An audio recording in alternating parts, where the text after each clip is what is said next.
Mesdames, Messieurs, bonsoir et merci de préférer la télévision nationale. Au sommaire de cette édition, le développement local des communes, une priorité des autorités du CNRD.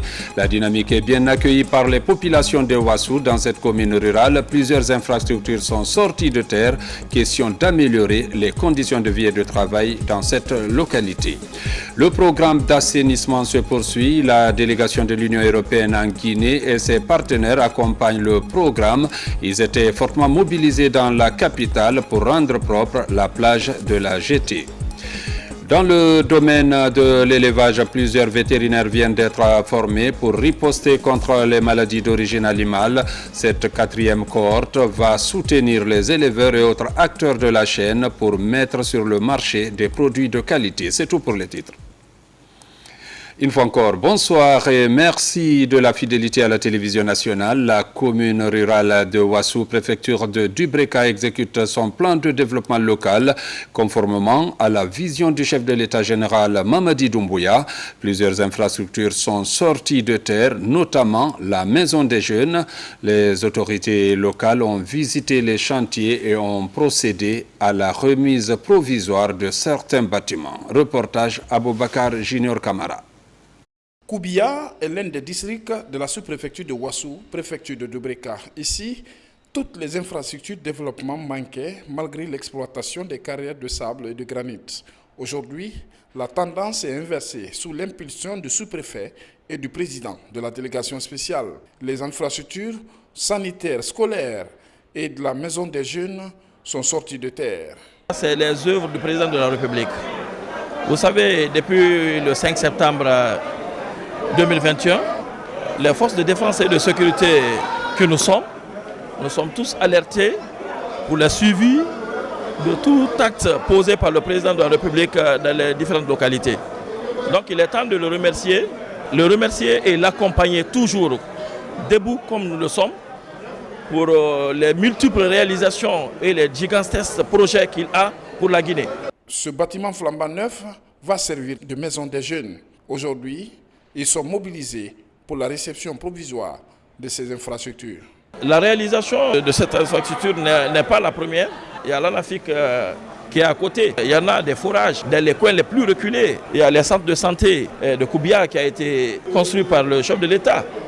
Il y a les écoles qui sont construites déjà dans les localités, que ce soit à Yafraya, que ce soit à Saraya ou à Gemetede. Vraiment, on ne peut que remercier le bon Dieu et remercier le bienfaiteur qui est le président de la République. Ancopress a exécuté les travaux pour un délai contractuel de 4 mois. À date, les travaux sont à 90%. Sous les instructions du président de la République, toutes les conditions sont réunies pour booster le développement à la base à travers les fonds comme l'ANAFIC. Je suis très content, très fier de notre nouvelle maison de la jeunesse de Koubia. Ma population aussi. Je remercie le président de la République, le général de corps d'armée Mamadi Doumbouya. On va suivre l'entretien de cette maison comme ça se doit. D'autres projets de développement sont prévus dans le plan de développement local de Ouassou. Une manière pour l'État de concrétiser la distribution de la richesse nationale. Conakry, ville propre, Enabel ne cesse d'apporter son soutien au gouvernement guinéen qui fait face à une gestion de déchets de plus en plus complexe avec la croissance rapide de la population. L'agence Enabel, dans la poursuite de ses actions, met à la disposition du quartier Bambeto d'une voirie aménagée et une zone de tri et de transit pour une meilleure gestion des déchets. Reportage Sona Sagnon. Cette infrastructure servira de point de collecte et de gestion des déchets solides et cette voirie pavée facilitera l'acheminement des déchets vers la ZTT et la circulation des personnes et de leurs biens. Implantée ici à Bambeto, l'infrastructure est officiellement mise à la disposition des populations de Ratoma. Le projet est mis en œuvre par l'Agence nationale belge de développement, Enabel, à travers son programme sanitaire Ville propre et financé par l'Union européenne. Pour nous, c'est un défi qui a été relevé avec l'appui et l'accompagnement de tous les partenaires ici présents. Et nous adressons nos sincères remerciements aux quartiers également qui sont bénéficiaires. Nous leur demandons de prendre bien soin de cet ouvrage Ces outils viennent accompagner la politique du gouvernement dans la professionnalisation de la gestion des déchets. Ils vont permettre de faciliter le recyclage des déchets et contribuer à la création d'un cadre de vie sain et durable en Guinée. Le ratement est une priorité pour Enabel et nous les rassurons au nom de la population de Ratoma que les infrastructures qu'on vient de voir seront utilisées à bon escient. C'est un grand honneur ici. Bambeto est devenu premier quartier. Bambeto, moi, je suis devenu le premier président du conseil de quartier de Bambeto. Je remercie Dieu. Je demande toute la jeunesse, les femmes, les sages, de se donner la main, de parler de la même voix, de travailler main dans la main. Je remercie le donateur, le Enabel. Je demande à la population d'entretenir la route, le bijou qu'on a, de l'entretenir et le garder. On demande au président de la République, notre cher président, de nous aider à avoir beaucoup de choses. On a besoin d'écoles ici, on a besoin d'hôpital, on a besoin de maisons de jeunes, on a besoin de réhabilitation des marchés là pour les pauvres femmes. Le programme s'appuie sur une approche territoriale intégrée et vise à promouvoir des politiques urbaines et territoriales inclusives. Il permet ainsi une gestion pérenne des déchets. Assainissement toujours à la jetée, c'est au quartier minier de la commune de Dixine. La délégation de l'Union européenne en Guinée et ses partenaires se sont fortement mobilisés pour rendre la plage de la jetée propre. Reportage Alassane Tambaya-Conté, Mounir Bari. Il est 8h30 sur cette plage envahie par les ordures quand les membres de la délégation de l'Union européenne en Guinée et les partenaires entament une campagne d'assainissement de lieux. Nous avons voulu faire cette action, c'est la 3e fois d'affilée que nous la faisons, pour sensibiliser les gens. Comme vous voyez, la plage de la jetée dans l'état qu'elle est complètement couverte de plastique, on se rend compte de la catastrophe environnementale. Si les initiatives citoyennes et ce que nous avons voulu faire, surtout, c'est sensibiliser les gens. Ça ne peut pas continuer, on ne peut pas polluer les mers et les plages de cette manière. En principe, c'est nous qui devons inviter l'Union européenne à venir nous aider à assainir. Mais quand le contraire s'oppose, je pense que c'est une activité phare de la Croix-Rouge guinéenne, surtout après ces vagues d'inondations. Cette activité s'inscrit dans le cadre de la campagne européenne de nettoyage des plages et des océans. Les membres du corps diplomatique, le personnel de l'Union européenne en Guinée, les ONG et les associations, les autorités locales se joignent à l'activité. Nous avons, en tant que l'Union européenne, depuis plusieurs années, mis en place le projet Sanita il s'agit de gestion des déchets. Et donc, on a mis des PME dans les quartiers pour récupérer les déchets. On est en train de construire un centre d'enfouissement, donc une gestion de déchets proprement parlant. Et une partie des déchets aujourd'hui qui vont être ramassés vont pouvoir être aussi recyclés, mais pas tous, parce que justement, il n'y a pas encore de facilité en Guinée. Aujourd'hui, à travers l'Union européenne, les 70% sont financés par cette institution. Et vous avez vu, c'est une très belle initiative, le fait d'assainir cette plage où tout le monde se rencontre. C'est un bon exemple. L'assainissement a permis de trier les ordures, beaucoup de plastique, mais aussi du bois et du verre, des canettes et autres. 2 jours avant l'activité, les étudiants, les élèves et les riverains ont ramassé plus de 420 mm de déchets évacués lors du pré-nettoyage. Volet formation, l'heure est à l'amélioration des méthodes d'enseignement. À l'université de l'Abbé, les enseignants-chercheurs bénéficient d'une formation en Microsoft 365. Cette séance de renforcement de capacité leur permettra d'être plus performants. Reportage Abdoulaye Diallo, Sarafdine Diallo. Qualifier l'enseignement supérieur et la recherche scientifique, c'est l'objectif de cette série de formations enclenchées à l'université de l'Abbé. Depuis plusieurs mois, ils se familiarisent avec l'outil Microsoft 365, un outil à travers lequel ces enseignants-chercheurs au nombre de 70 peuvent désormais tenir leurs cours même à distance. Cette formation nous permet d'intégrer le numérique dans nos activités. Aujourd'hui, je peux vous assurer qu'à l'université de l'Abbé, nous avons moins de 5% d'enseignants qui n'ont pas bénéficié de cette formation. Nous avons appris à paramétrer l'outil, mais aussi nous avons découvert des applications qui vont permettre aux enseignants-chercheurs d'améliorer leur productivité, de collaborer, de co-construire des initiatives, mais aussi et surtout de pouvoir renforcer leur capacité de dissémination du savoir, mais aussi des connaissances. Cette remise des niveaux sur le numérique est pour les bénéficiaires une source de motivation qui reflète leur engagement à donner le meilleur d'eux. Une formation qui est vraiment intéressante et qui nous permettra de faire les enseignements en classe. Avec cette formation, nous pouvons faire toutes les activités avec le Microsoft 365. Ces dernières années, l'Université de l'Abbé est dans une dynamique d'innovation sur le plan pédagogique, infrastructurel, ainsi que sur la qualification du personnel enseignant. Le monde du système de l'enseignement supérieur, dominé par les technologies de l'information et de la communication. Cet atelier qui est indispensable dans l'enseignement, un plus dans la recherche et un plus dans le travail collaboratif. Cette série de formations continues à l'endroit des enseignants-chercheurs va contribuer à améliorer la qualité des cours et valoriser les diplômes à l'Université de l'Abbé, conformément à la vision du ministère de l'Enseignement supérieur, de la Recherche scientifique et de l'Innovation. Et pour encourager toujours la formation à la base, les fils ressortissants de Saladou viennent de réaliser 3 salles de classe. Le geste vise à faciliter la formation des jeunes de cette commune rurale. L'école a été inaugurée le week-end dernier par le directeur de cabinet adjoint à la primature. Reportage Ousmane Bangoura. Nous sommes à Faraba, commune rurale de Saladou, dans la préfecture de Mandiana, en Haute-Guinée. Cette localité de la région de Kankan vient de bénéficier d'une école franco-arabe de 3 salles de classe, d'un bureau et d'un bloc latrine de 4 cabines. L'infrastructure a été entièrement réalisée et équipée par les fils ressortissants de la localité. Elle porte désormais le nom du feu général Suleiman Kelfa Diallo, ancien chef d'état-major de l'armée guinéenne. Ce n'est pas la première fois.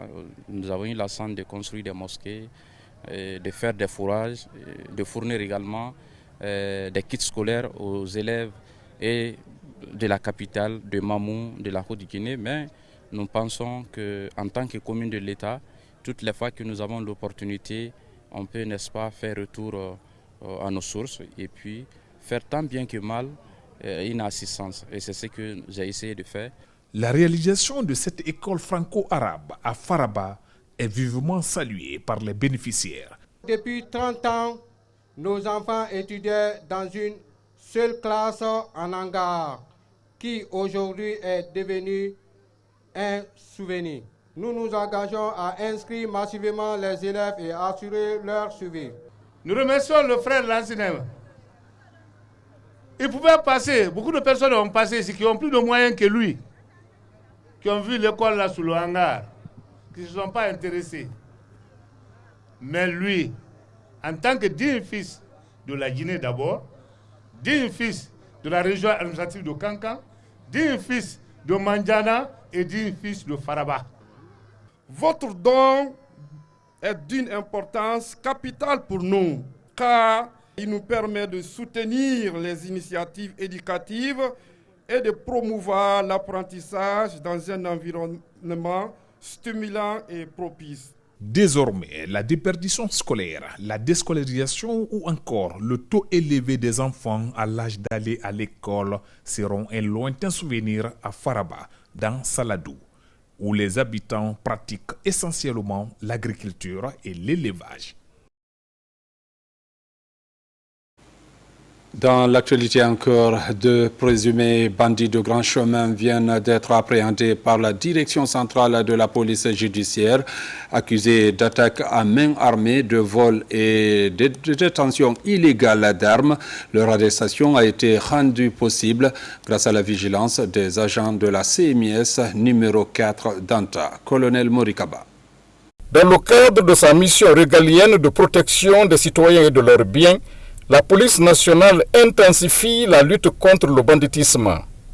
C'est dans cette optique que 2 présumés malfrats ont été interpellés en possession d'armes à feu et de téléphones portables, selon les enquêteurs. Le 30 décembre 2024, la CMS numéro 4 du ANTA a conduit et a mis à notre disposition le nommé Moussa Keita, alias Gongoli. Interrogé, il reconnaît avoir été interpellé en possession d'un pistolet automatique qu'il utilise lors des opérations de vol à main armée avec son groupe, composé parfois de 4 à 6 éléments, et qu'il utilise aussi 4 armes, dont 3 PMAK et un PA. Il reconnaît avoir participé à 3 opérations. Poursuivant nos investigations et sur dénonciation, nos services ont réussi à interpeller le nommé Aboubakar Kamara, alias Sergent, à Lansanaya, qui a été trouvé porteur d'un pistolet automatique de type PT-30. Interrogés, les accusés ont reconnu les faits qui leur sont reprochés. Je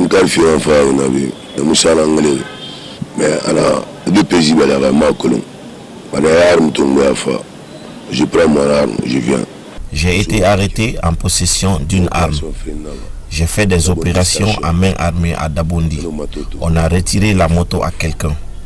Avec Moussa, on a fait une opération avec 2 armes. Ces armes-là, une m'appartient, Moussa a une arme aussi.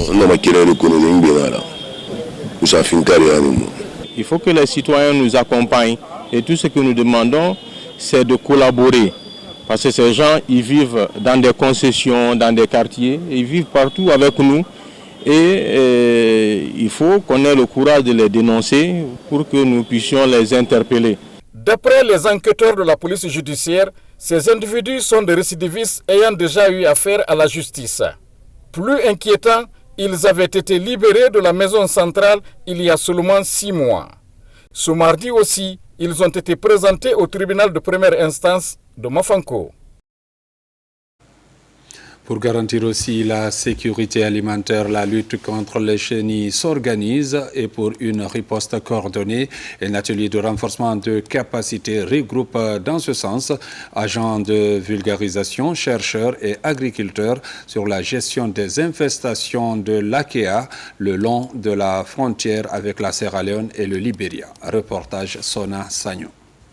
La chenille d'Akea catocaloides guinée, une nouvelle menace pour la sécurité alimentaire et la santé publique. Ce ravageur a déjà causé beaucoup de dégâts dans la région. Pour répondre à l'invasion transfrontalière de ces chenilles en Guinée, la FAO organise avec le ministère de l'Agriculture un atelier de renforcement des capacités des formateurs sur la gestion des infestations de ces chenilles. Cette formation va utiliser des outils que la FAO a développés pour permettre à ces personnes qui vont être formées aujourd'hui de pouvoir dupliquer la formation au niveau du terrain et dans ce cas de se préparer donc à l'invasion attendue de ce ravageur qui peut réapparaître dans les mois à venir en Guinée. Cela permettra de vite réagir afin de prévenir donc la destruction des cultures et également évidemment les revenus des populations.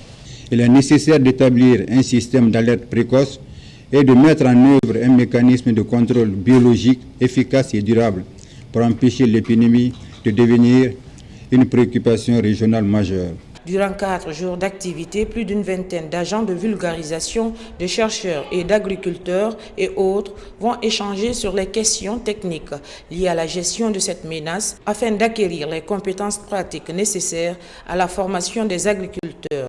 On va les doter donc, des outils nécessaires pour une bonne gestion de ce ravageur, ce que nous appelons la gestion intégrée, qui intègre à la fois donc, les questions concernant la surveillance, l'alerte précoce, mais aussi, je dirais, la lutte biologique et bien entendu, dans une moindre mesure, la lutte chimique, c'est-à-dire quels sont les pesticides qui peuvent être utilisés en dernier recours pour pouvoir contrer ce ravageur. Ces formateurs-là, après cette formation, ils auront la lourde tâche de démultiplier ces formations aux producteurs.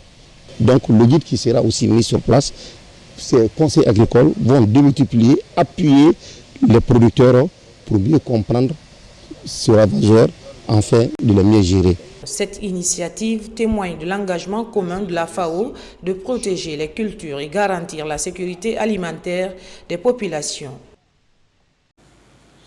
Au ministère de l'Agriculture et de l'Élevage, la lutte contre les maladies endémiques est également au cœur des préoccupations soutenues par la Banque mondiale, la FAO et l'USAID. La 4e cohorte d'agents vétérinaires du pays vient d'être formée à l'Institut supérieur des sciences et de médecine vétérinaire de Dalaba. Un seul objectif, riposter contre les maladies qui ont des conséquences néfastes sur la santé des populations et même des cheptels. Reportage Mamadou Patebalde, correspondant dans la région. Pour cette 4e cohorte, le ministère de l'Agriculture et de l'Élevage a bénéficié du soutien financier de la Banque mondiale à travers le projet Covid-19 structuré. Nous sommes rassurés que ce que vous avez appris sera vraiment exploité pour le bonheur de la population guinéenne.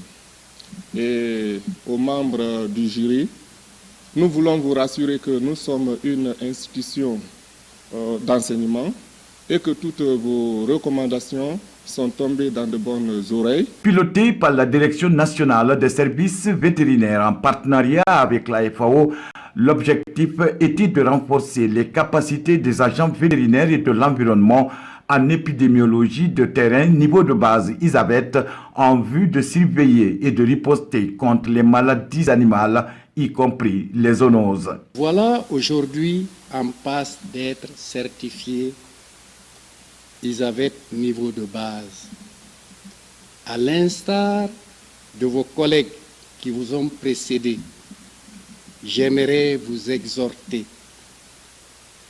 à vous démarquer sur le terrain par la qualité de votre travail. Cette 4e cohorte des vétérinaires de terrain porte le nom de Félix Lama, ministre de l'Agriculture et de l'Élevage, pour sa contribution de qualité en faveur du monde rural. Nous sortons suffisamment outillés de ce programme pour savoir réaliser convenablement les missions qui nous ont été assignées. Cela est d'autant plus un impératif national quand on sait que le pays est confronté fréquemment à des épidémies, tant en santé animale, santé humaine et environnementale. En dotant les professionnels vétérinaires des compétences nécessaires pour identifier, surveiller et riposter efficacement aux maladies émergentes et réémergentes, ce programme constitue une véritable avancée dans notre lutte commune contre les crises sanitaires. Après la présentation du rapport d'évaluation des stagiaires, ces récipiendaires reconnus d'office comme épidémiologistes de terrain niveau de base ont reçu leur certificat de fin de formation en guise de reconnaissance par le programme ISAVET. À Kankan, un rendez-vous régional est organisé pour structurer le secteur de l'élevage. Un rendez-vous qui annonce la mise en place des interprofessions. Objectif, assurer l'approvisionnement des marchés par des espèces à croissance rapide. Reportage Diamokaba. La ville de Kankan est à l'honneur pour répondre aux attentes du monde rural. La coopération est renforcée afin de contribuer à mettre en place des conditions favorables pour le développement de l'agrobusiness en Guinée. Au cœur du sujet, l'état de lieu organisationnel des filières bétail-viande et porcine. Il s'agit de trouver un engagement commun avant la mise en place des interprofessions. L'objectif de ce séminaire, c'est permettre au secteur de l'élevage de se mettre ensemble pour atteindre les objectifs fixés, à savoir l'amélioration de leurs conditions de travail. Déjà, nous sommes dans la matière. Maintenant, nous allons prendre des bonnes dispositions pour que vraiment le secteur puisse marcher.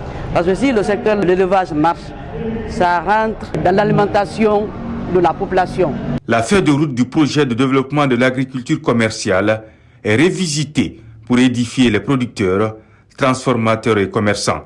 L'objectif reste le même, permettre aux investisseurs privés de s'impliquer davantage dans le processus de développement des chaînes de valeur. L'appui que l'autorité régionale doit faire, c'est de faire en sorte que l'ensemble des acteurs qui sont impliqués au niveau de ces deux filières soient mobilisés pour qu'ils puissent échanger et trouver une solution à cet épineux problème.